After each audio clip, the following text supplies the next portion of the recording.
সেখানে আমি আসার পরে তো কয়েকটা নির্বাচন হয়েছে, আমি কখনো শুনি না এরকম ঘটনা।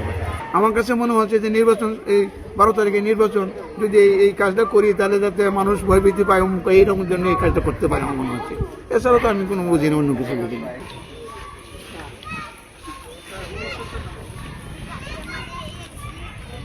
আমরা ভিজিট করলাম, দেখলাম যে আসলে এটা ওই মূল যে স্কুল আছে, স্কুলে আসলে জানালা ভেঙে বা জানালা খোলা ছিল, ওই জানালার ফাঁক দিয়ে আসলে চটের বস্তা দিয়ে আগুন দিয়েছে। আসলে এটা তেমন ক্ষয়ক্ষতি হয় না, একটা বেঞ্চের উপরে লেখে শুধুমাত্র বস্তাটাই পড়েছে।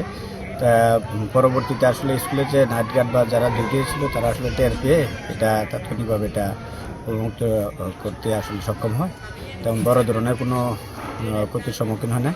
তো আসলে আমাদের কাছে এটা যেটা মনে হচ্ছে যে এটা আসলে প্যানিক তৈরি করার জন্য এটা আসলে করা হয়েছে। তারপরে আমরা আমাদের পক্ষ থেকে আমরা এটা খতিয়ে দেখতেছি, আমরা এটা আসলে হালকাভাবে নিচ্ছি না, আমরা এটা তদন্ত করে দেখতেছি।